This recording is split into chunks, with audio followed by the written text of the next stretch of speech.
Much, Ariel, for opening the space. I welcome everyone to this great opportunity to engage with one another with the intention to decolonize conservation. And in order to do this, we shall do a little exercise of grounding ourselves into this experience. So the exercise is called grounding intention. Here in the 4 images that we can see in the screen are the lands of the partners, the indigenous partners who are present here today. And that includes Africa, Mexico, Brazil. And by welcoming these images from the lands of the partners who have very generously accepted to be in this play, in this event with us, we are going to first acknowledge the people and the lands and the ways of knowing they embody. Second, that we are coming together with the intention to welcome the experience, feelings, thoughts in our bodies as they rise. Fourth, we also understand that empathy can be a source of change and social justice in these processes of reparation that we're trying to embody. And finally, we're hoping to use this panel as not as an intellectual exercise, as it has been used in the past, but as a way to hopefully bring ideas forward to then actively and proactively embody them in practice. So those are the grounding exercises for today. And I hope you enjoy the panel. And thank you so much for coming. Brilliant. Thank you so much, Melanie. That was a fantastic way to start our session. And I just want to quickly share the screen now that I learned how to refresh the page so everyone can see the results of the Mentimeter. It's quite interesting to see the word cloud that's formed. Words that are larger include protection, sustainability, wildlife, colonialism, biodiversity. So continue to look at that while I hand over to our next speaker. So now I'm very pleased to introduce Jerome Lewis, a reader in social anthropology at University College London, who has led numerous initiatives related to Indigenous rights. He is the co-director of the highly innovative and impactful Extreme Citizen Science Research Group, and the co-director for the Center for Anthropology of Sustainability. Jerome will be speaking on the history of colonial conservation practices and will provide further context to Indigenous and local-led conservation. So thank you so much, Jerome. I'm going to stop sharing my screen and I'll hand over to you now. Well, thank you very much, Ariel, and greetings to everybody who has joined us for this important panel. I'm going to briefly talk about the origins of the current fashion of protected areas. But then I'll like to turn to some of the problems associated with it and the importance of supporting Indigenous peoples' territorial struggles to keep out the sorts of people who conduct activities which are devastating our beautiful planet as we speak. So I will include some sort of scientific figures and facts, because I think it's very important that we combine science with our hearts in understanding the very real issues facing the world today. And it's only through that collaboration between the heart and the head that we will effectively resolve the complexity and huge challenges which we face collectively as human beings on this beautiful planet. So in the past 40 years, mostly promoted by international institutions such as UNESCO, the IUCN, the International Union for the Conservation of Nature, or the United Nations Environment Programme, there's been a huge increase in the numbers of protected areas around the world. In 2016, they were counted to be 202,467 protected areas on the planet, covering almost 20 million square kilometers, or roughly 15% of the world's land, if you exclude Antarctica.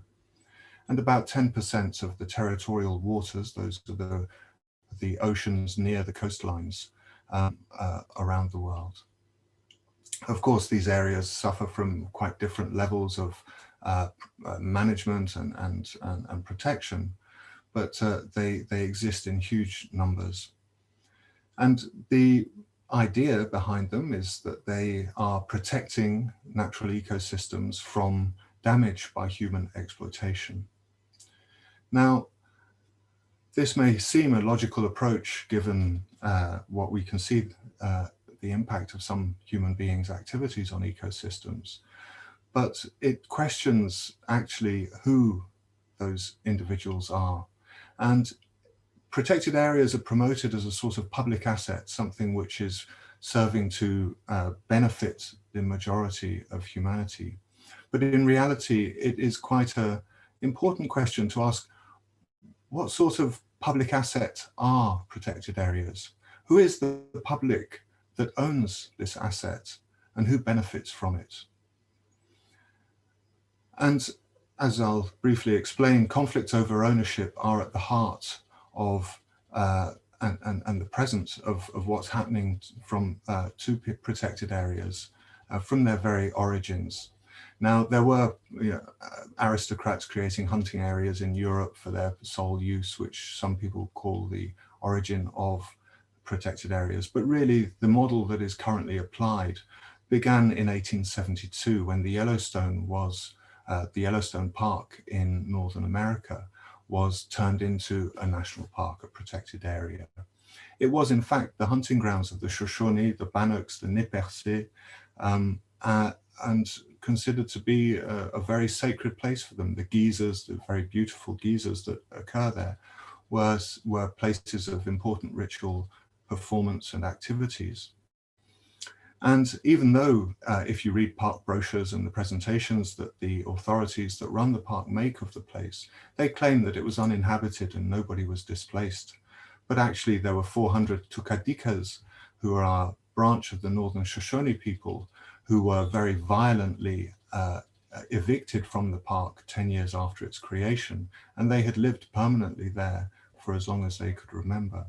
And they were, of course, pushed onto a very inadequate reserve on which they were expected to gain a living, and they suffered hugely from that violent process. And that really set the model for protected areas going forwards.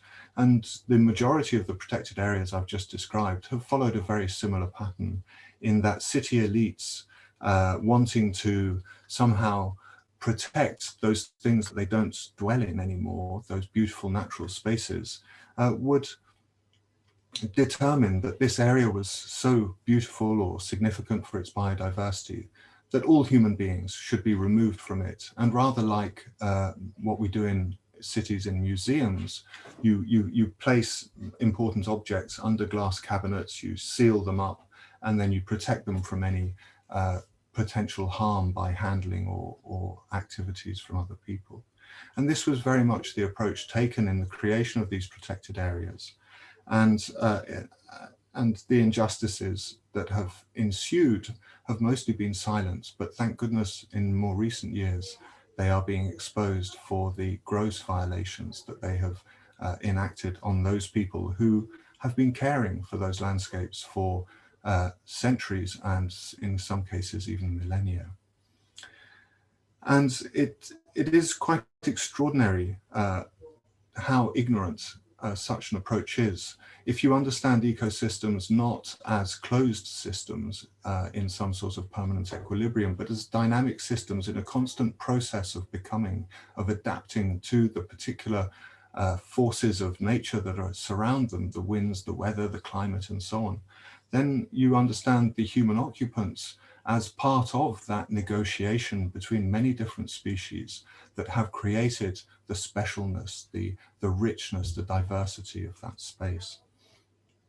And so from my own research, for instance, in the Congo Basin, where you have hunter-gatherers dwelling in very large areas, sometimes up to 500,000 hectares, and living very lightly off the land so that their traces are invisible.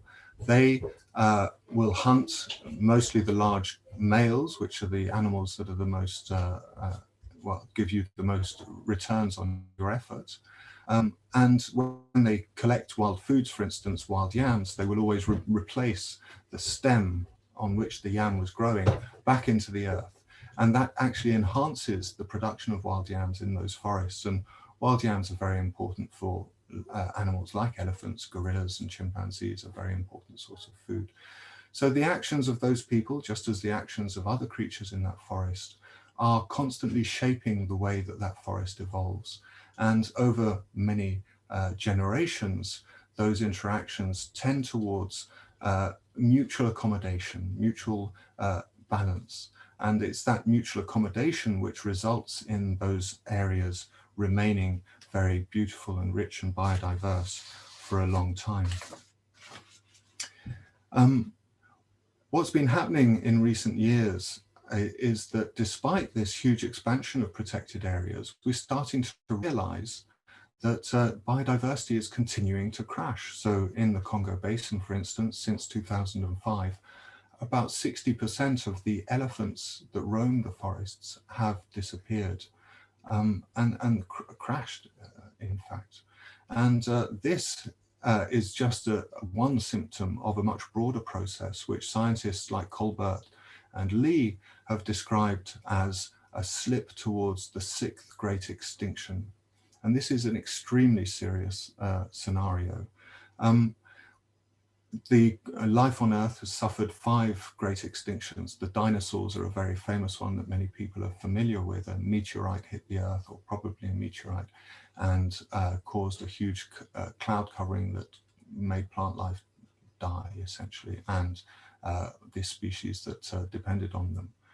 A cataclysmic collapse of species and ecosystems. That's what many scientists who have bothered to study these phenomena are telling us we're heading for if we continue abusing and exploiting, extracting from environments in the way that we have in the past 40 or 50 years. And so what I think is particularly worrying in this current moment is that we are applying a single solution at the international level to this very serious threat to life on Earth. And that is what we call sustainable development. I think this is an oxymoronic, contradictory expression. Development means converting natural spaces into assets for markets, essentially. So turning a forest into a logging concession or a mining concession, or turning a forest into a plantation that will supply markets with palm oil or some other monoculture crop.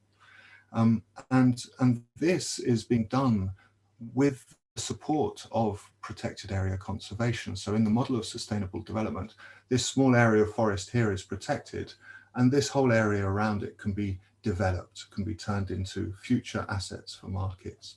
And the result is, of course, huge damage to these spaces and huge damage to the species that inhabit those spaces. And that really is the problem that we're facing, this conversion of landscapes into assets for markets. And if we don't really address this very seriously, we are heading potentially towards a 6th great extinction event. And this is an extremely serious situation. So rather than continue with these extraordinarily short-sighted models that are called sustainable development, a political convenience that allows lobbyists from big industry to continue supporting politicians and funding conservation organizations and other green initiatives, payment for ecosystem services, reduced emissions from forest degradation. I mean, these are all business solutions which are simply perpetuating, at least in my view, the problems that we're facing. What we really need to do is start to support those communities that exist on these areas, because what we've found in scientific research is that of the 80% of remaining biodiversity, of the 65% of land on which there is rich biodiversity, 80% of that land is cared for by Indigenous people and local communities. And research shows that those communities are much more effective at protecting that land, if it's forest land, than governments. Government lands, forest lands, are 4 times more quickly burnt and destroyed than our Indigenous people and local communities' lands. In Australia, Canada, and Brazil, there's been research on vertebrate biodiversity in Indigenous occupied territories, and that's been compared with vertebrate biodiversity in protected areas, and there's been found to be no significant difference. In fact, in some of the Indigenous areas, there was more biodiversity than in the protected areas. So the evidence is coming thick and fast to show us the extent to which local communities and Indigenous people are far better carers for the environment than are those big structural international organizations who partner up with big business in order to fund very colonial, very aggressive activities which cause huge damage and harm, not just to the people who have been caring for those landscapes, but also to the landscapes themselves, because of this partnership between so-called development and so-called conservation. So what I think the real challenge of our times is to find effective ways for supporting Indigenous people and local communities to remain on their land, to have their territories recognized as their territories, and to protect them from the visitations of these very powerful financial and industrial interests who are not concerned with the long-term flourishing of those spaces, but are concerned with their short-term profit seeking and profit making from converting those spaces into the sorts of things that will be traded on international markets. Since we have lots of very informed people in this panel, I will stop now and thank you for listening. Thank you so much, Jerome, for that highly informative presentation, and it really provided excellent context for our discussion that we're going to get into now. I'm very delighted to introduce our panel of Indigenous leaders who have joined us today. We may have a couple more people joining as time goes on, but I will start by introducing people who are currently in our panel. So first we have Milka Chepkorir. I apologize for any mispronunciation of names. Milka is a human rights activist and member of the Sengwer Indigenous people who live in the Mbubut and Capulet forest of Kenya. For the last 8 years, Milka has been focusing on Indigenous women and their role in defending land rights. She is a United Nations Indigenous Fellow, as well as an Environmental Justice Fellow for Natural Justice. She holds a bachelor's degree in anthropology from Maseno University and is currently pursuing a master's degree in gender and development studies at the University of Nairobi. I realize I need to slow down for the interpretation. I'm very sorry for speaking too fast. I'm going to speak a little bit slower now. Next, we have Eric Markey. Eric is a member of the Terena tribe and one of the lead members of the Medina India team, an Indigenous news agency in Brazil, leading journalistic processes to amplify the voices of Indigenous peoples and their demands. He is a DJ recognized for mixing traditional music with electronic beats, and we will try to play some of his music a little bit later in today's session.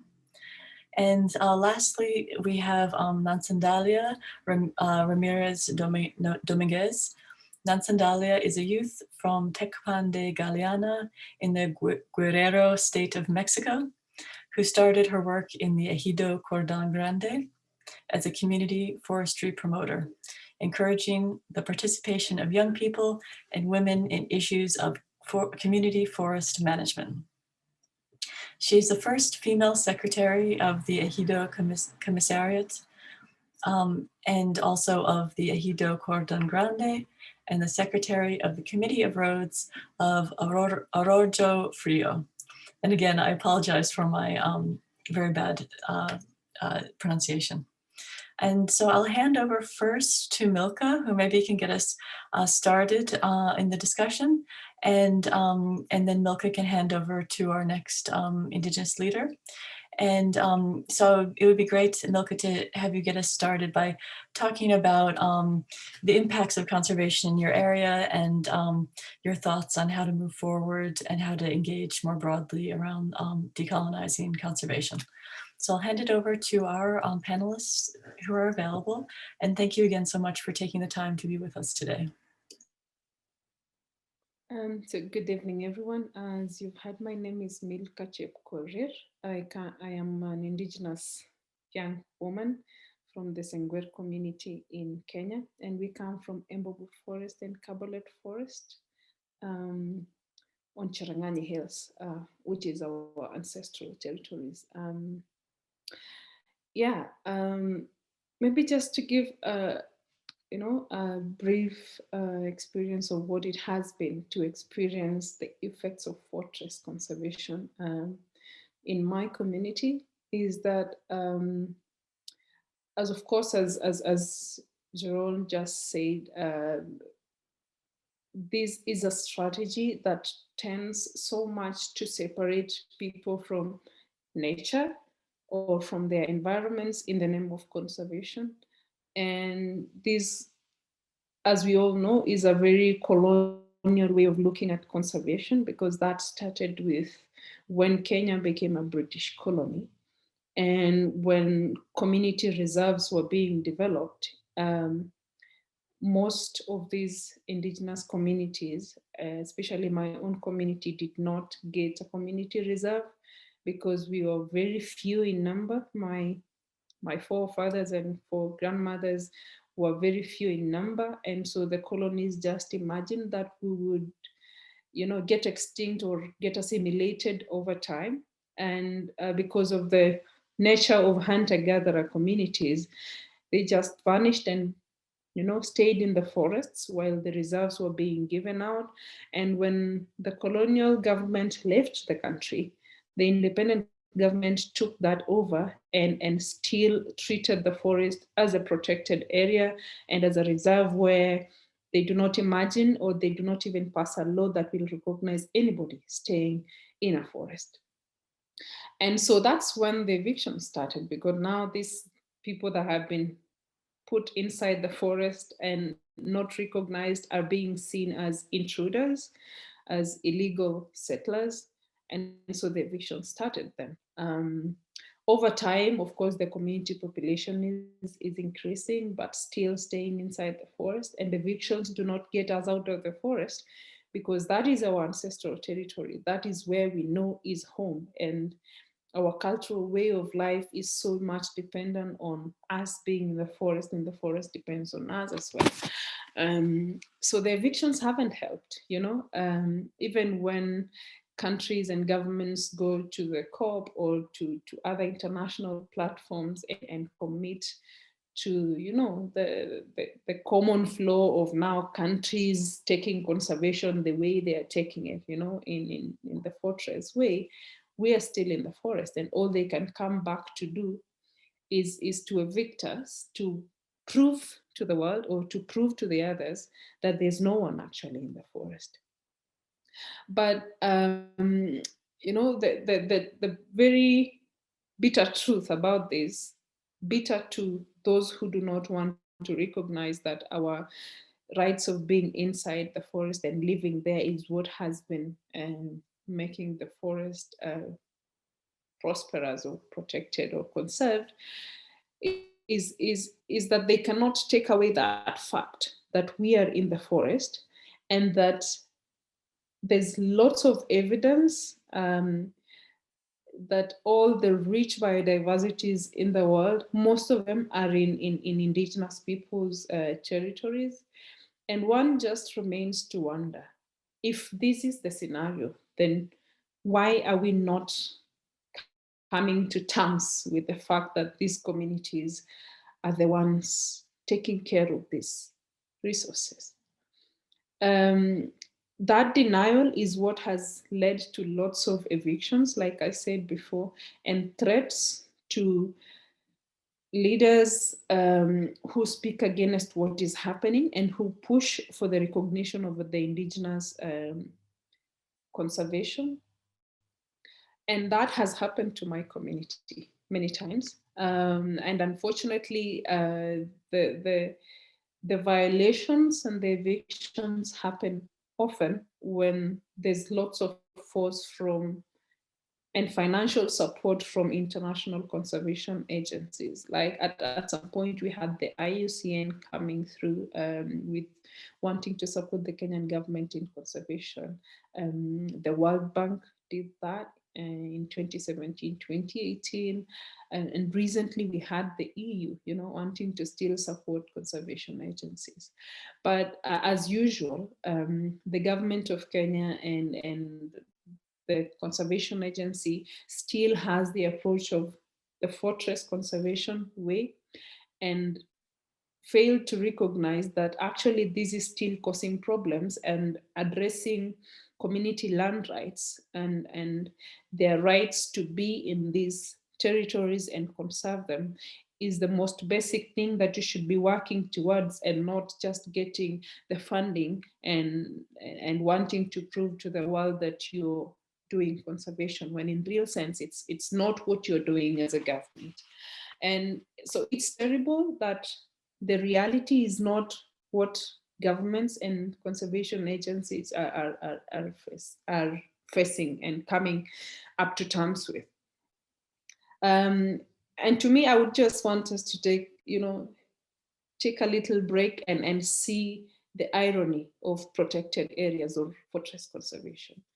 Is that the people who are championing for it and who create these protected areas do not even explain enough to the world, to the communities, why they are doing that. Because always it has to have a hidden agenda somewhere. It could be that there are possible minerals in those territories. It could be that they want to create plantation forests and extract timber from that. It could be that they just want to destroy a natural indigenous forest to be able to do a plantation forest. It could be that that powerful politicians, especially in the African countries, have targeted a point or a territory somewhere and want to create a protected area for their own goods, and for them to be able to access the resources from those territories. And the irony is that at the end of the day, it no longer becomes a protected area. It's not a protection of the resources, but just a moment of creating a convenience for the people who are more powerful to get the resources out, or even to grab the land, from on which those resources are standing. And to us, indigenous communities, being hunter-gatherers, our relationship with forest is very symbiotic, that there's no way the forest will not be there, will be there without us, and there's no way we will be there without a forest. So there's, you can see the impossibility of fortress conservation as a strategy to indigenous people. They can't work together. And I think it's time to recognize that, over the years, all the places and areas where fortress conservation has been applied has all lost the conservation aim. And it only takes an insane population or an insane person to then trust that the same can continue applying to even the territories that indigenous people still have access and a little bit of control over. And what the excuse that the governments and the conservation agencies give is that the indigenous communities are not able or cannot demonstrate their ability to conserve, because we are so much buried in this scientific way of proving things, so much that we believe, or most of the people out there believe, that indigenous communities are too barbaric or too illiterate to do whatever they think conservation is, because conservation in another person's language is not conservation in Indigenous people's language. Because to us, conservation is our way of life, because it's the taboo, it's the cultural consciousness in me, in my head, and in the way I carry myself, and how I relate with a tree, how I relate with water, how I relate with, different things within my environment, that determines the sustainable use of that resource.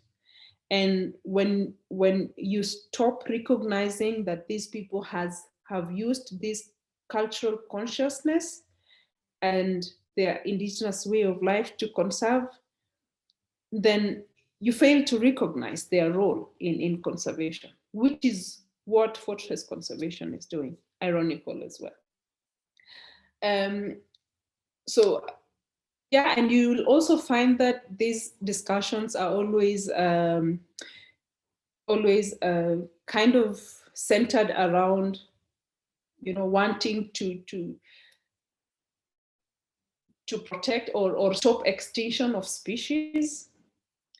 But on the other hand, it is promoting extinction, cultural extinction or cultural ethnocide, because communities are losing their way of life, which is, on the other hand, protected by most constitutions. But again, when you're coming to addressing climate change issues and conservation issues, you're taking that right away, which is, again, doesn't make sense. And the world should know that.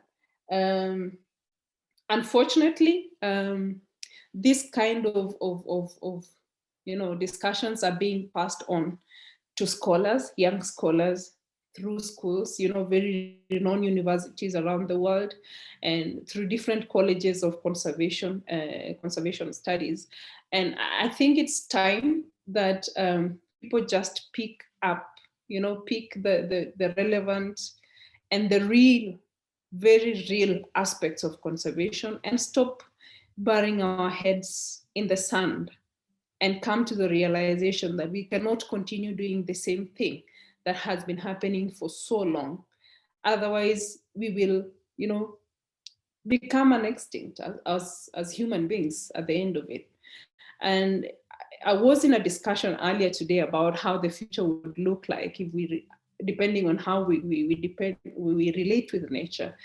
And we came to the realization that, we guess that the world will just continue, the planet will continue, other species will figure out how they will survive on the planet after this. But as human beings, being the beings that are expected to be conscious and to take action, it's time to take action. It's time to stop living in lies and things that are not really helping towards, the real conservation that people think. Yeah, I'll pass on to Ramirez, who will give us her experience as well. Thank you so much for listening. Hola a todos, buenos días. Hi Aquí everyone. son las 11:45 de la mañana. Mi nombre es Nance Dalia Ramírez My name Domínguez. is Nance Dalia Tengo Ramirez. 23 años de edad I am 23 years old pertenezco a un ejido and I que se am a llama part Ejido of Cordón an Grande, ejido, que the se encuentra en Cordon el estado de Guerrero, que está en la which parte is in the sureste state, de the México. southeast part of Actualmente Mexico. soy secretaria del comisariado Currently, ejidal I de am aquí de the México secretary y of formo the parte del commissary movimiento juvenil de there, la and Alianza I'm a Global part de of the Comunidades youth Territoriales. movement of the Global Yo Alliance. quisiera hablarles un poco de la parte I want to buena talk to you que a little hay bit about the good en los part ejidos, en las of comunidades, tanto comunidades indígenas community como that locales, conservation sobre by in cómo se local debe de communities, hacer conservación. about how En mi conservation ejido somos with aproximadamente environment. 700 habitantes. In my ejido, there are approximately 700 Una people superficie alrededor de who have a 16,000 surface hectáreas, of around de las 16,000 cuales el acres. 80% Out of es de those, bosque. 80% Somos are forest. ricos en We are diversidad rich biológica. in biological Tenemos 5 de diversity. las 6 especies We de have felinos que 5 viven of en 6 el species of felines that inhabit our country. And within them, we include the jaguar, which is a species in danger of extinction. Our territory also has new species registered: animals, amphibians, reptiles, mammals, and in the Sierra part, in the north part of our territory, is where the water that nourishes all urban areas in our town is born. What we are saying is that our municipality has around 7,000 inhabitants. All the water that nurtures that place comes from local communities. There are no indigenous communities, but local communities in that area. But our actions are the same. For us, conservation is precisely to protect our natural resources. All these resources that we have in our territory, we are protecting the forest from invaders, from people and industries that want to enter them to extract minerals, to extract oils, to extract the forest itself. Also, we are protecting it from forest fires. Indigenous and local communities have community fire brigades, fire brigades that are in charge of preventing and fighting forest fires. Because these forest fires happen mainly because of farming and monoculture, because of the change in land use. We also protect them from plagues, from disease. We protect the species that are in danger of extinction. So with all of these actions, indigenous and local communities, we have proved that we are the best managers of the forest, and that in order to be able to protect all of our resources, we are facing many dangers. Another clear example are community concessions of Guatemala.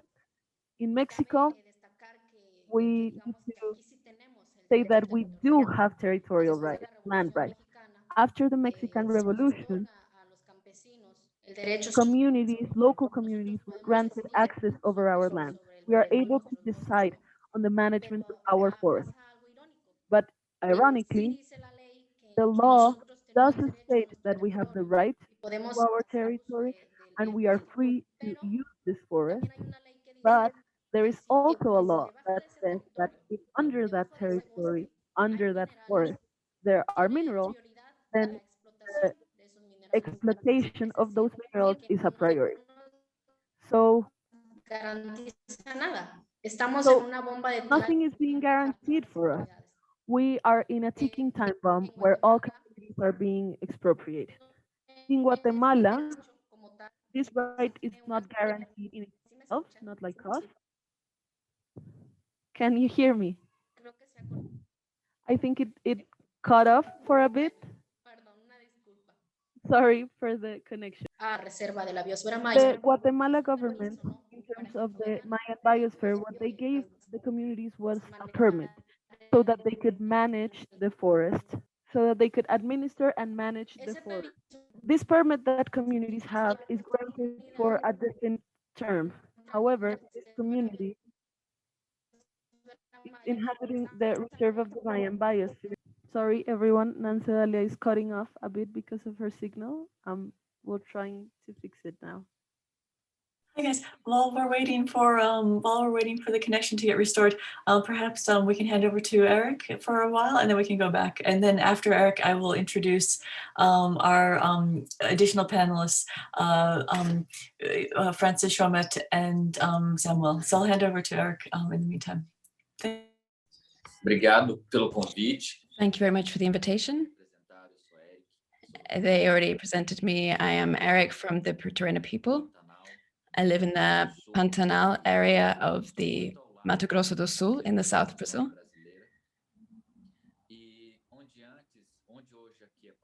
Where now is the Pantanal, much earlier it used to be very, very high forests, large forests. The relationship of this situation with the COP26 is that treaties were done to try to reverse all of this situation that we arrive in. In my village, in my region, they gave space amongst this forest to grant a big monocultures and monocultures for crops that feed other countries. In our country, there is not enough regulation for these products. What has been making the situation for our people a lot worse. The consequence is increase in tropical illnesses, which are illnesses that affect the communities because of the deforestation and a lack of food for our community, the mining, which is ever worse in indigenous territories. So these challenges, are happening because of the government are not checking on these monocultures in our territories. What we hope as young people, as a communicator, as an indigenous communicator and an artist, is to use the space of COP26 to get the protections that we have in many of these international treaties is for consultation. It's a right that we have. We are entering into such a destructive situation. So this space is very, very important for us indigenous peoples of Brazil, to speak with decision makers, to make possible new types of protection for the environment. Because if we don't have this, we're experiencing a genocide in Brazil.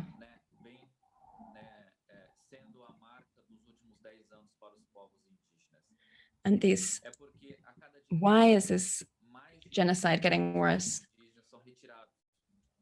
Because every year that goes, more of our indigenous rights are being taken away, and that reflects in the protection of our territories.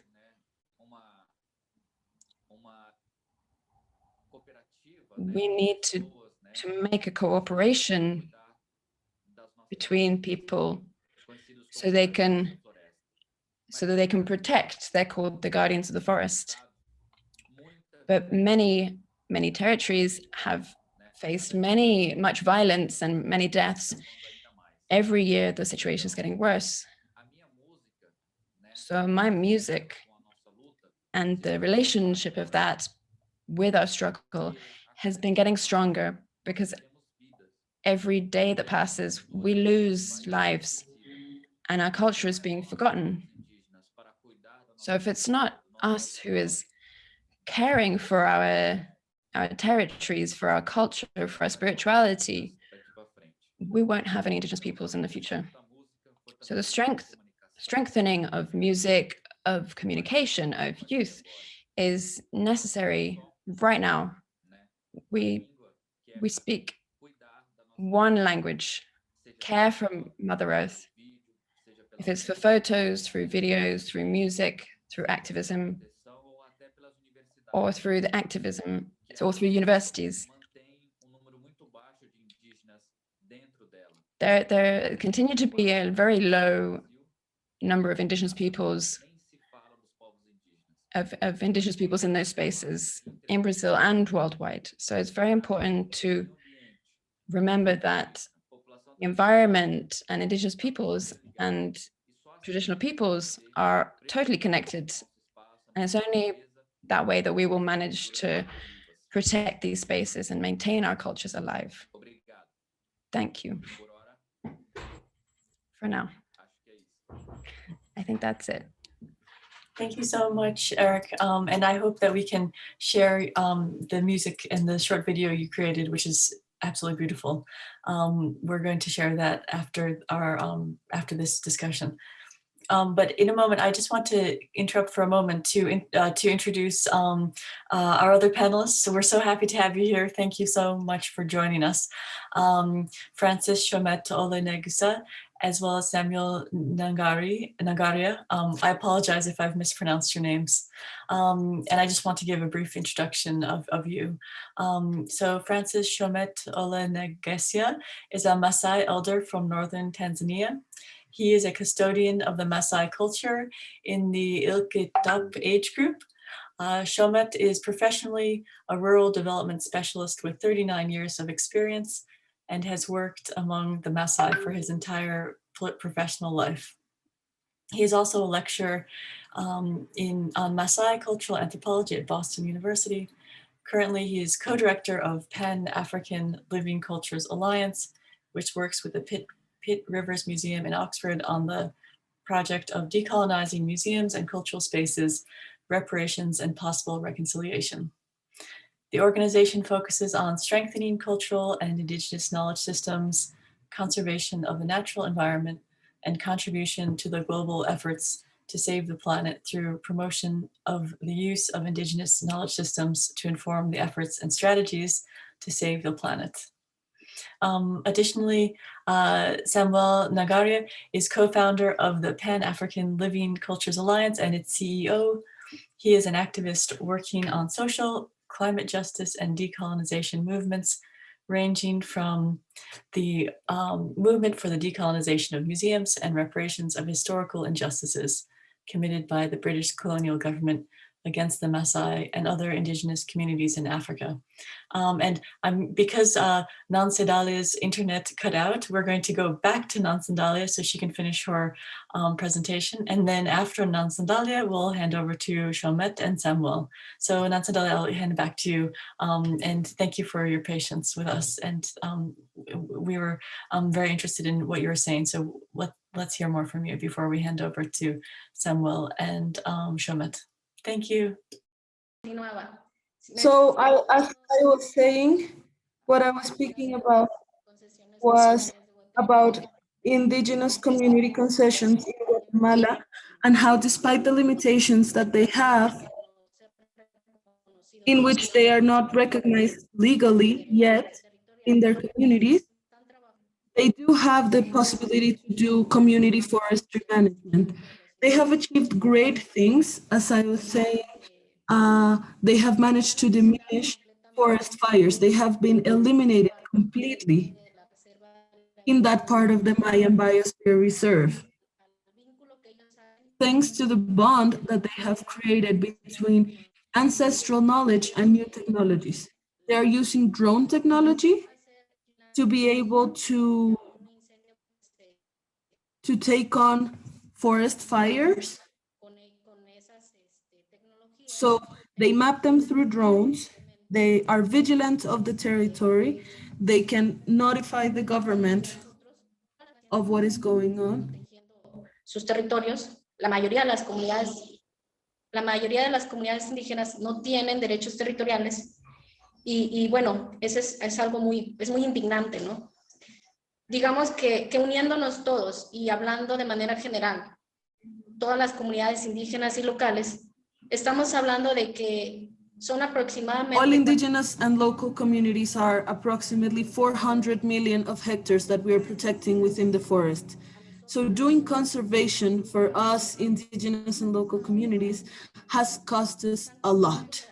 It has cost us many lives. We have lost many indigenous leaders that are willing to protect their forests with their own lives. These people have been murdered by invaders of their land that want to take over the territories, that want to destroy forests. And governments are doing nothing about it. They are not doing anything to change this situation. Currently, in Mexico, 18 leaders have been murdered, indigenous leaders have been murdered last year, which is right now positioning us in Mexico at the 4th global place in murdering of indigenous leaders. There is something that is very clear. and that can definitely not exist. There is no conservation. It is impossible to do conservation without the intervention of local and indigenous communities. If territories are empty, if our lands don't have indigenous and local communities, everything is going to be lost. All of it, the entire forest will be lost. And automatically, all of us will stop existing. What is our perspective regarding COP26? We all know that the COP is an international space where great international negotiations take place and decisions are made about the future of the forest. However, it is a place where only governments or countries are able to participate and negotiate. So far, we have not been able to gain a place as indigenous and local communities within these negotiations, in that area of negotiation. We can participate in alternate spaces in previous COPs, but we are in a space where we can only protest and demand to have our rights respected and guaranteed, but we do not have. We understand that if our ancestral knowledge and our roles were actually listened to, conservation would be transformed. And it would take place in a proper way. So far, I think this would be just my intervention. Thank you so much.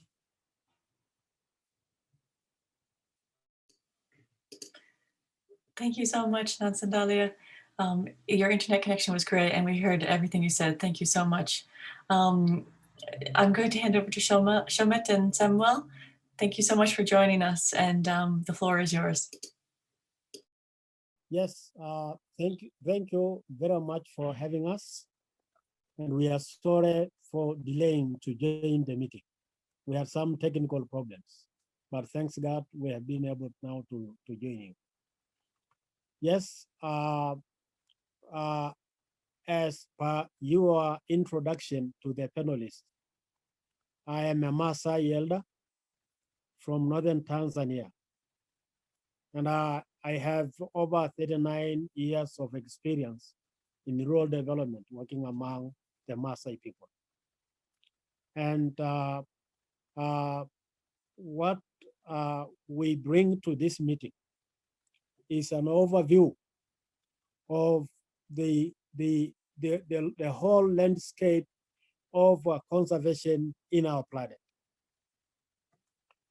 Conservation in our planet is actually governed, is controlled by the Western perspectives of conservation. The Western perspectives of conservation are commercial in nature. They are not based on conservation per se. And there is a result of these perspectives. Conservation has been actually disconnected from the human face. There is no link in the concept of conservation, in the philosophy of conservation, in the strategization of conservation with the humanity. And as a result of this, in our planet, we have what we call compartments of conservation in terms of land earmarked or set aside in the name of conservation. And conservation generally has brought more problems to our planet because it has antagonized the human beings who are supposed to be the ones conserving, and particularly the indigenous people. The indigenous people are big time victims of the Western based concepts and strategies of conservation, because they have been dislocated, dispossessed of their own lands, very, very prime ranchlands, and very, very prime rainforest in the name of conservation. because conservation is defined by the Western people. It's not defined from the point of view of the indigenous people. It is defined from the point of view of the Western cultures. And because of this, conservation strategies have been against conservation. Now, what do we bring to this meeting when we speak of the future of conservation? What we bring to this meeting is, one, an understanding of the current situation of conservation from the point of view of indigenous people and the negative impacts conservation has had on the livelihood system of the indigenous people in our planet. Because what the sufferings that we see now in different indigenous communities mostly is as a result of A, colonization, and B, conservation strategies which actually have what I call the colonial spirit. All conservation strategies are colonially spirited. They reflect the colonial heart, the colonial mind, and not the mind and the heart of the indigenous people who have conserved the natural environment, who are friends of the environment, who are friends of nature. Our indigenous knowledge on conservation and natural resource management has always been disregarded, despised, sidelined in the thinking, in the strategizing, in the planning, and in the whole landscape of conservation. So what we bring here is to really share with you our understanding of the current predicament of our indigenous people as a result of Western influenced conservation strategies and the global conservation lobbies and forces, which are so strong actually to perpetuate the same philosophy, the same mentality unabated. And what we bring here is that so that we can have a future in our planet, a future in conservation. We must break with the past. We must reconceptualize our conservation strategies from the point of view of indigenous people. These people are friends with nature. These people have coexisted with nature so friendly, and the knowledge they have amassed in thousands of years in the way they live with the nature and the environment is a very, very important source of inspiration. And it is wisdom which should be used to inspire the rest of the world in our movement to secure our planet from possible extinction. I hand over to Samuel to add to what I've said. Thank you so much for having me here. This is a privilege to speak to audience from different, I've heard from different communities, from different continents. And I come from Tanzania, northern Tanzania, and I come from the Maasai indigenous community. And I would like to start by honoring the warriors, indigenous communities, our fathers, our grandfathers, mothers who have actually been fighting for the sake of their human rights, for the sake of the safety of everything that we share this planet with. What I will add from what Shomere said is what has brought us here is actually the whole idea of money. Conservation is so much close with business. And this is where we have actually, indigenous communities for centuries have been struggling to not only to keep the ecosystem they inhabit for themselves, but to share what God has given us. And this is, on the other side, the business people, governments, media, and researchers have been also busy doing a lot to document narratives that disqualifies the indigenous communities. And I think our struggle now is how do we challenge the narratives that have been developed for centuries? How can we bring our voices to the service? How can we challenge the researchers, academic world, which is actually struggling to keep what has been said and take forward as best practices in different ways. So the desire for the future is in Africa actually is where we feel like it's actually much better in North America, in Australia, because people are speaking. But in Africa, it's completely different because we have not had the strong platforms of indigenous communities that speaks, try to do the, we don't have tribal parks. For instance, in Canada, we have the tribal parks. In other places, we have areas that people have at least tried to say, document and do the connection, how they connect with the ecosystems. But in Africa, you hardly find such kind of initiatives. People are struggling individually, communities are struggling, activists are being murdered, I know all over the world, but at least in Africa, the situation is even worse because all the investors are running to Africa now. Chinese and everybody with money is running to invest in Africa.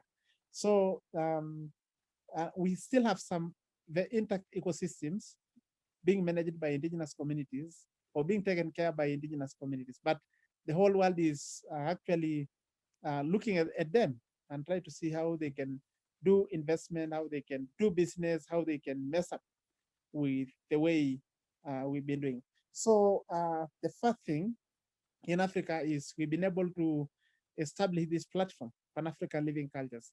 And because the knowledge is connected, is actually what our culture is.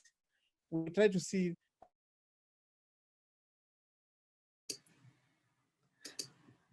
I think Shomats and Samuel are got cut off, but we're waiting for them to come back. And in the meantime, I wanted to play Eric's music video, which I was unable to share before on the screen, but I'll share it now. So let's listen to this for a couple seconds while we think about what people have been sharing with us today. And hopefully this will work.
Thank you so much, Eric, for that amazing music.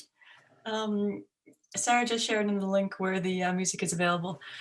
In the time that we've been listening, I see that our unfortunately we lost our panelists from Tanzania. We'll still wait and see what happens. But in the meantime, we wanted to pass over to our additional academic panelists to get some more dialogue between our Indigenous leaders and academics. So next we will hear from Dawn Chatty and Robert Fletcher. And I'll give a quick introduction of both of our guests. Dawn Chatty is an emerita professor of anthropology and forced migration. She was the director of the Refugee Studies Center at the University of Oxford from 2011 to 2014. And her expertise lies in the Middle East, where she has worked with nomadic pastoralist tribes and refugee young people. Her research has focused on forced migration and conservation-induced displacement. And she has worked extensively with UN agencies and led the Dana Conference in 2002, which resulted in the Dana Declaration on Mobile Peoples and Conservation. This laid out a comprehensive approach to conservation, calling for conservation approaches to recognize the rights of the mobile Indigenous people. So she will talk more about this in a moment. Secondly, very delighted to also welcome Robert Fletcher. Robert Fletcher is an environmental anthropologist based at the University of Wageningen. His research interests lie in conservation, development, ecotourism, and social and resistance movements. And he has also written very exciting books exploring the nature of neoliberal development and conservation. And one of his more famous books is called Nature, Inc., Environment and Conservation in the Neoliberal Age. So I'll hand it over to Dawn to give some reflections. And then after Robert, and then we can have some dialogue between our Indigenous leaders and Dawn and Robert and Jerome. So I will. I'm on? Yes, thank you, Dawn. Okay, thank you for that introduction, Ariel. I want to say that most of my career, both in academia and also in development practice, has been directed at trying to stop the overall evolutionary developmental paradigm that sees Indigenous people, particularly mobile Indigenous people, as somehow backward and irrational and need to be settled.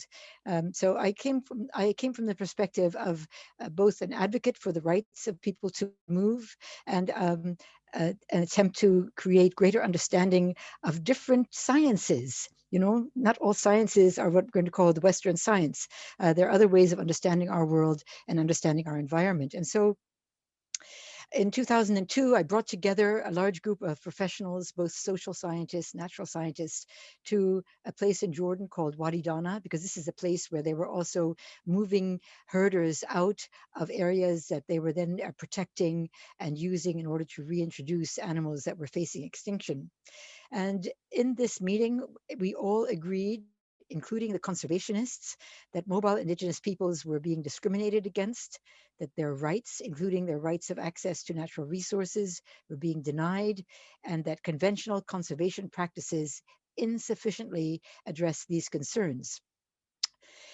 At the end of this meeting, we agreed a set of principles to recognize the conservation approaches that with potential impact of mobile indigenous peoples and their understanding of natural resources need to be recognized, their management of the environment needs to be recognized, and also this should lead to greater empowerment. So there were 5 principles. One was the empowerment of mobile indigenous people.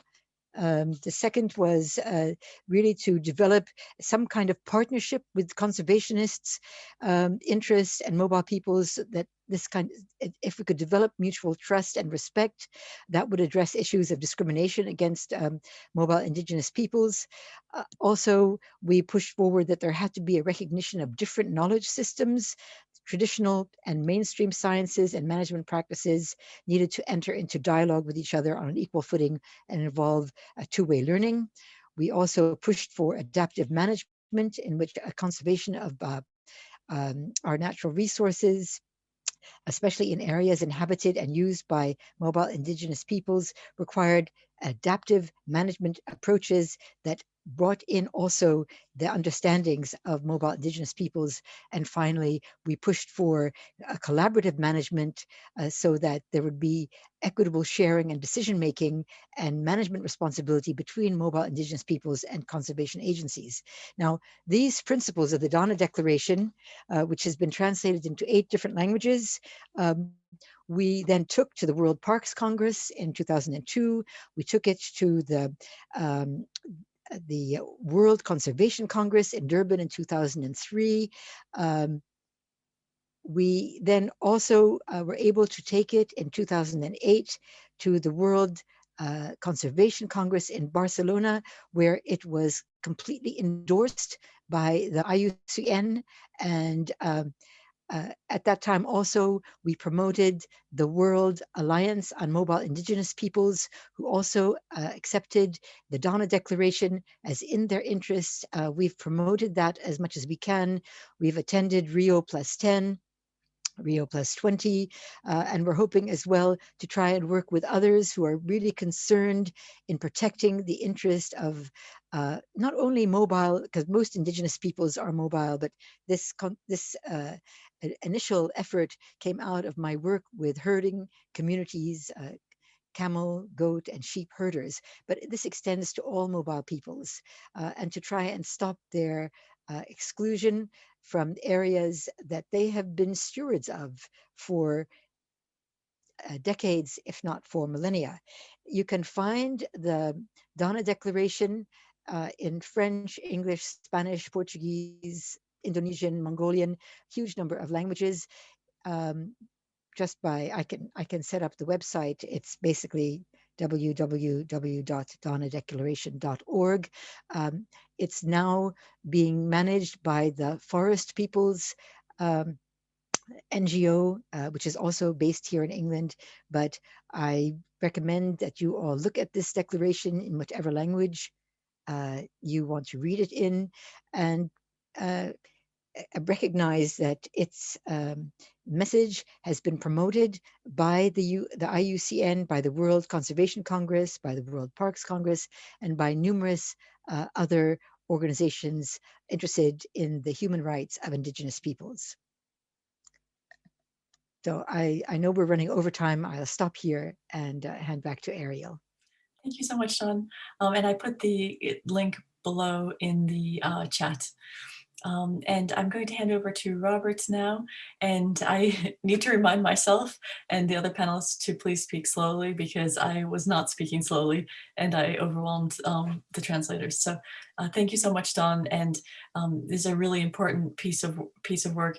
We're aiming to be at COP26, hopefully, with this. Donna Plus 20 is coming up soon. So thank you, Dawn.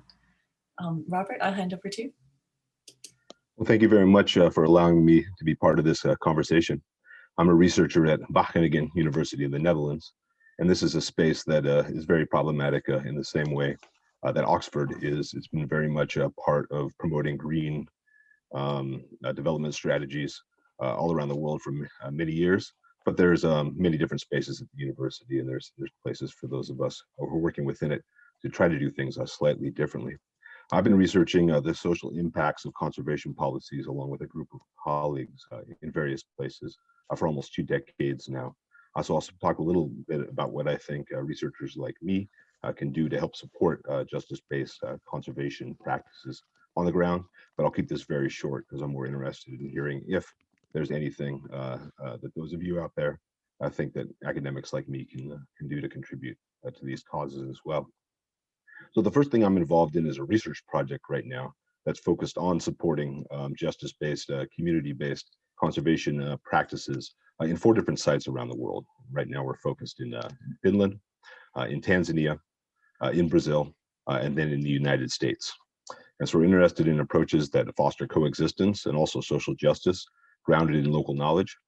And so in addition to helping to nurture these processes on the ground, we are also trying to cross-fertilize these different strategies so that people working in different locations can learn from each other. And the project can become more than the sum of its parts. So helping to support and provide cross-cutting information of projects on the ground, I think, is one of the useful functions for researchers like me. And the other is to help amplify voices from the ground up to these international fora of the type that we're focused on here and thinking about the next climate COP and that Dawn has also talked about. So we're focused not only on this COP, but also the upcoming COP of the Convention of Biological Diversity and the upcoming World Conservation Congress, where the biodiversity agenda that's supposed to guide global conservation policy for the next 20 years will be decided. There's already a draft circulated about this. The guiding framework we find very problematically to be forefronting a strategy, 2 strategies in particular. Right, the first is the fortress conservation strategy that we've been discussing, and the other is a focus on promoting market-based instruments like payment for environmental services and the REDD+ mechanism. And part of the reason that these 2 strategies are getting so much attention and so much prominence in constructing this agenda is the fact that they're backed by very powerful and organized coalitions.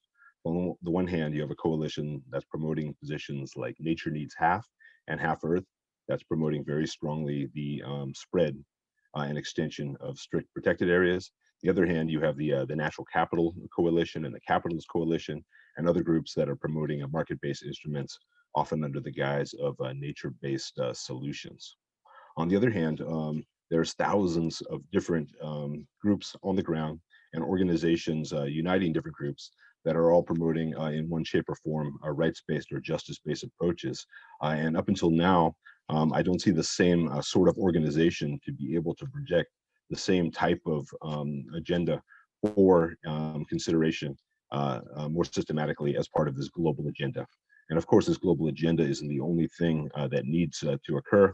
Of course, practice on the ground is the most significant thing, but this agenda will have significant impacts in terms of shaping policy interventions, what national governments do to either support or hinder conservation, but also directing the flow of funding, either in supportive or problematic ways. And so helping to amplify voices of people on the ground and connect different people to be able to speak in a more sustained and unified manner to some of these global discussions, I think is another important contribution that researchers can help provide to this conversation. So that's all I'll say for now in order not to take up more space in the conversation. Thanks for the opportunity to be able to participate. Brilliant. Thank you so much, Robert and Don. It was fantastic to get this after, well, to hear so many voices and to hear these different themes starting to emerge. So now I want to welcome all the panelists kind of back to this virtual stage. If you have internet bandwidth, feel free to turn on your cameras. If not, don't worry about it, but we're going to open up to some discussion and Q&A. Also, I see a question in the chat asking how many people are in the call. Currently, there are 94 people in the call, including our 14 panelists and interpreters, 80 attendees. We had 100 attendees earlier, but it's gone down a little bit.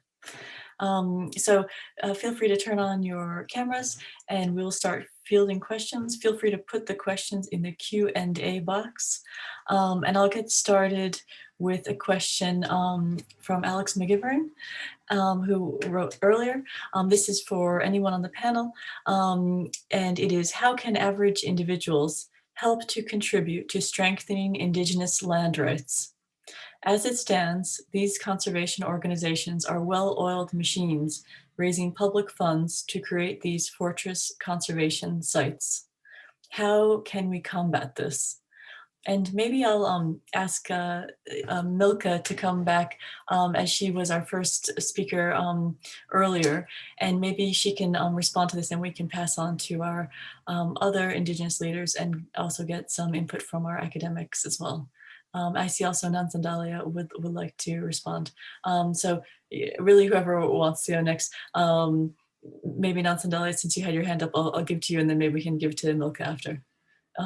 Sorry, I confused things, but whoever wants to speak first, please speak. Yeah, so maybe I can go first. So you know, how to start change in society is to start it with a few people or even one person, and it goes on and others will get informed at the end of it all. And what an average person would do is spread the word. You know, there are very many other people who are eager to know and come to the realization of what is happening or what it means for the current fortress conservation strategies to be used across the world. I also don't think there is an average person really, because everybody has a voice and we all contribute in one way or another into what is happening. For instance, the funding that is with the EU, for example, and that is being borrowed or being given to governments in you know, to the Kenyan government or to any other government in the global south, is not just money from nowhere, but must have, you know, been accumulated from the European citizens. And so as an average person, you have to look for campaigns or look for, you know, channels in which people are using to bring out their voices against the use of funds for the wrong reasons, and make sure that your voice is heard in that, you know, and speak for the right course and for the right approach that this should go. Indigenous people are very few. I wouldn't say that we are very many that we can be able to speak out and be heard at a go. But again, we shouldn't be pessimistic on you know, now saying that because these conservation agencies have a lot of funding or they have a lot of power and all that, but just believe that whatever the little thing you can do to inform what is happening will inform change. Of course, people will want to read from books, and we have academics, people in academia who are writing about the realities and the truth about this. Those will be agents of change in that direction, and every other person can look for a way in which they want to make this known. The thing is that, you know, now as a participant of this webinar, you know the realities about fortress conservation. So in the very smallest way, you can help please help by spreading the word, and please help by joining campaigns that will call upon every entity that you feel you're responsible for to make change. Yeah, that's all I would say for now. Fantastic. Nansandalia, did you want to, I saw your hand up earlier. Sí, yo quería hacer una pregunta, pero bueno. Yeah, I wanted to ask a question to you, but okay, I'll answer a little to complement what Milka was saying. It is about spreading the word, precisely, to share every single action that Indigenous and local communities are doing, to visibilize, because what has been going on is that we have been made invisible, we have been overlooked. Society in general has not looked at us. They have not looked back at us. And we have been excluded from support because of that. We know that all climate funds are directed mainly to big NGOs. There's a big line, very particular one, from the president of the territorial organization I belong to that says, we are organizations of people, not of names. We are not a renowned organization that just receives funds, receives funding, and stays there. We are people. We are millions of people around the world really protecting our forests. And we need those funds to go straight to our communities and land in local projects for communities that are locally acting. We know that there are studies that says we have control over less than 10% of the forest. And societies can help us by sharing the campaigns that show our needs and our work. The Global Alliance of Territorial Communities is right now doing a campaign, post-pandemic campaign. We can also share this chat with you so that you can learn more about what we do and share and donate to what we do. There's actually right now an Extinction Rebellion campaign for people to join these type of actions that they help us visibilize what we are doing. And that would be my answer. And I don't know if I'm allowed to ask a question or later. Go for it, Nansandalia. Yes, of course. Okay. My question is for the academics. As I was saying, we know that society values scientific knowledge more than ancestral knowledge. So my question is, how do you guys think you can contribute so that our ancestral knowledge is renowned and is positioned? How do you think you guys could help this being reversed for that our ancestral knowledge to be diffused and shared? Excellent question. Let's see, Jerome or Robert, do you guys want to answer this? I can also answer in relation to Mongolia where I work, but I'll let you guys start. Okay, well, thank you, Robert. And thank you, Nansandalia, for that excellent question. So the easy answer is that, you know, anthropologists in particular take great care to spend often many years with communities of Indigenous people to act as translators who do their best, and it's very variable, of course, but will do their best to try and present in the languages of these dominant populations the wisdom that is held within Indigenous traditions. The real truth, of course, is that many people are not interested in learning about those things, and that's the great tragedy in my view.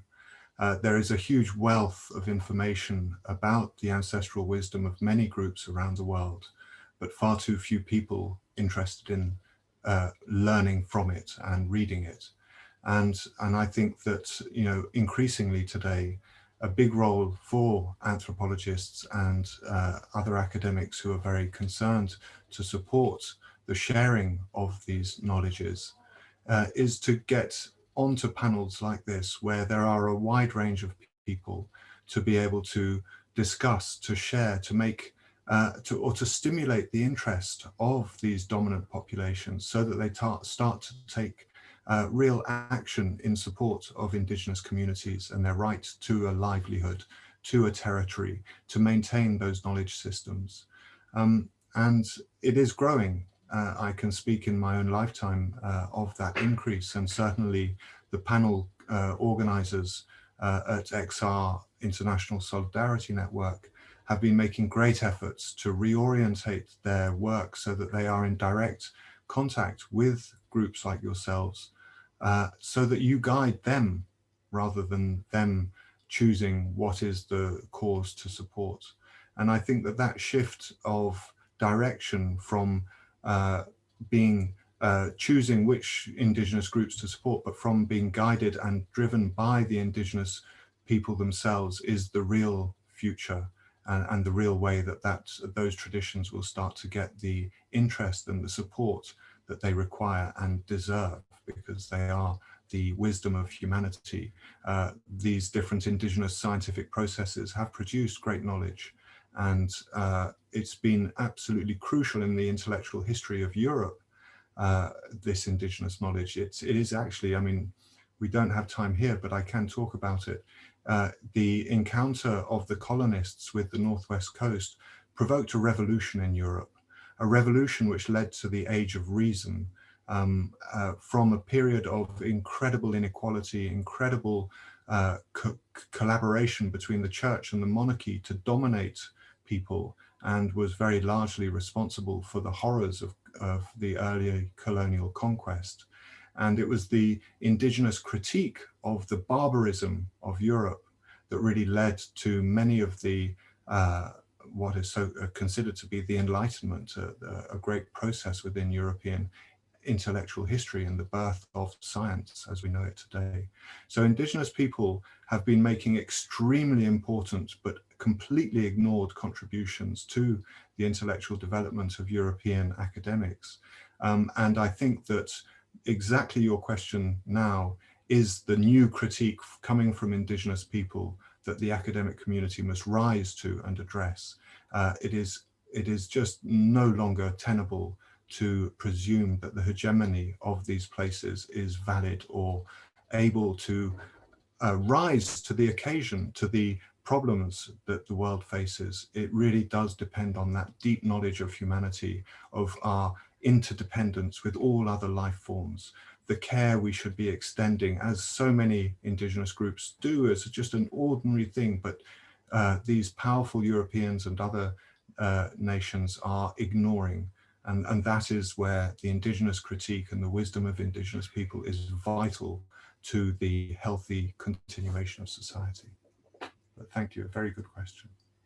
Thank you so much, Jerome. And it goes, there's another question in the Q&A, which kind of relates to this, which is asking, is learning and teaching of conservation in higher education able to decolonize knowledge and remove imperialistic male approaches from the center without recruiting and supporting more minority and majority world, Black and Indigenous women of color to secure senior research and decision-making positions of power?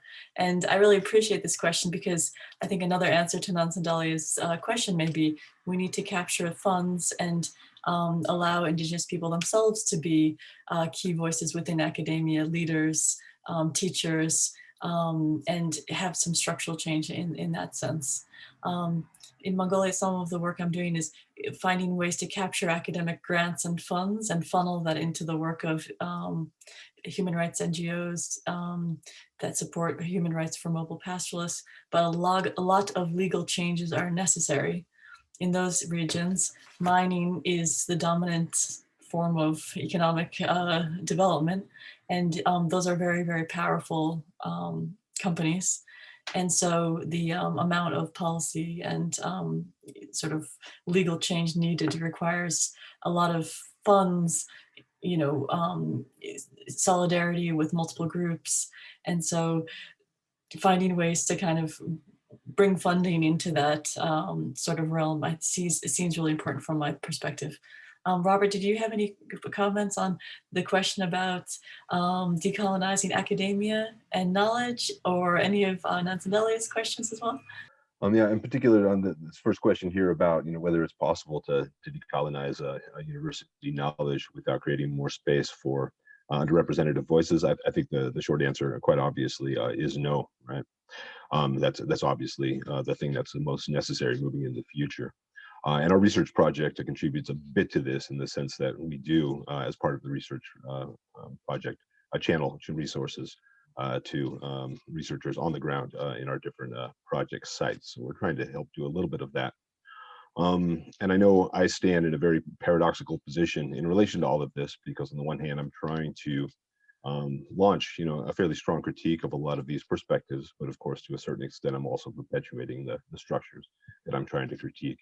I realize that's the case, and I just try to do my best with it while trying to then also use the space that I have to help create space for other people to also be part of the conversation. I think that's the best thing I can do in the academy in terms of trying to help create space for Indigenous knowledge to be part of the conservation conversation.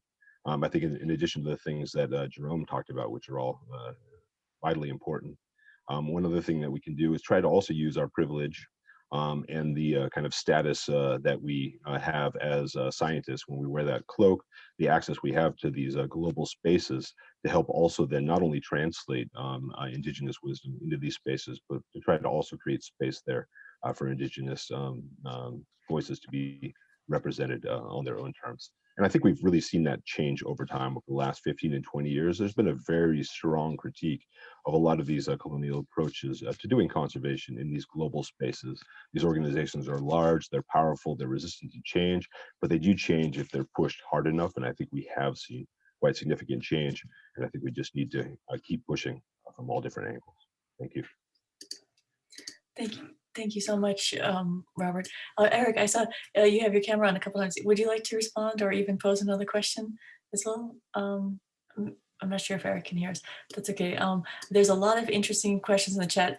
Many people are asking about efforts that grassroots groups can take, everyday people can take. So I encourage anyone who has further information to put that in the chat to provide further information about how attendees and ourselves can also be involved in grassroots or other projects to support what we've been talking about today. There's a question here around, let me find again. Okay, from Anita. She says, I'm particularly interested in hearing further about the impacts of the rising narrative of natural capital and putting an economic value on nature. How is this commodification of nature impacting Indigenous people and local communities? Would anyone from the panel like to address this? It's the impacts of the rising narrative of natural capital putting an economic value on nature. I'm not sure if Milka or Natsandalia has encountered this in your work, or if not, Robert and Jerome as well. I think Eric, we might have lost Eric and a couple other people. Robert, you've just been working on this. Why don't you share some of your insights? I've been working on this quite a bit over the last decade in particular. I'd be very interested to hear from groups who are experiencing these types of interventions on the ground. But myself and many of my colleagues have been documenting the impact in communities in various places. And there's a variety of different, very problematic impacts. I think in a much larger sense, they have a lot of really problematic social impacts on the ground. The biggest issue is that essentially what you're doing is promoting a very instrumental, a very economically based perspective on relationship with the non-human world, with the human world, and that is the biggest, most fundamental challenge. Widely documented that this does not coincide well with the way most of us all around the world, and especially Indigenous communities, tend to relate with the environment around them. And so lots and lots of documentation of this, of recommendations that this is really not the way that we need to be moving forward in our relationship with nature. And natural capital proponents have tried to respond to this by arguing that no, they're not promoting instrumental valuation of nature. They also take into account instrumental existent value of nature. But essentially, in the end, in order to be able to implement these mechanisms that they're talking about, economic valuation is important. And so they end up doing this, whether they're able to admit it or not. But how this actually affects particular communities on the ground, I would really be interested to hear some people reflect on their experience. Oh, this is great. I also see that that we have people have joined. Sorry, I'm just going to make some adjustments here. We have 5 minutes left, everyone, or 4 minutes left now. And I'm going to send through a sort of sign up sheet if you want to. You send your email in this Google form, and we can keep you informed of future events and also future initiatives, because we really want this to be something that is an initial conversation to a longer series of actions. And so to kind of wrap up, I want to just see, since Shomet and Samuel have returned, it's perfect timing because maybe you can give us some final words, some final call to action for us to help us guide us in our next steps in our final few minutes. So I'll hand over to Shomet and Samuel to give us final words and final advice for things to do moving forward. Thank you all. Yeah, thanks a lot. One thing I would like to say is that we have spoken much in our struggle to make national governments, to make the rest of the world, to make big conservation forces understand our point of view. We've been against fortress conservation or compartmentalized conservation, or conservation against conservation by removing the human face in the conservation of nature. And I think what needs to be done right now, to be concrete, but for us in Africa, we need to form a very strong platform where we can unify our voices to create a space where we can come together and strategize to influence regional policy formulation processes, national policy formulation processes, as well as to influence big global organizations like ICN, like Frankfurt Zoological Society. These are very strong organizations which are actually supporting fortress or compartmentalized conservation without regard to the wisdom of the indigenous people who have taken care of the environment. We can change them if we are united, if we have a one platform where we can write, we can talk, we can link with the like-minded individuals and organizations in our planet. Then we can actually impact on their thinking, on their changing of their perspective toward conservation. And two, writing from our points of view so that we can share what we think, what are our strategies, which we think can work better than the fortress or compartmentalized conservation. And then number two, I think we have already said we have taken the initiative to start a Pan-African Living Organization for uniting indigenous people around these issues so that we can influence forces at the national and regional and global levels. I hand over to Samuel. Yes, maybe 1 minute is how do we challenge the media? How do we challenge the narratives? Because this is actually where everything is formed.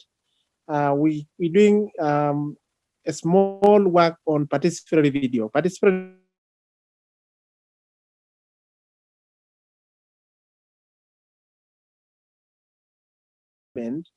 wisdom of elders and try to see to bridge the gap where the media has been talking about negative on indigenous communities and particularly the Maasai. So I think we need to bring that social technology to fill the gap and try to bring the voices of indigenous people, not only.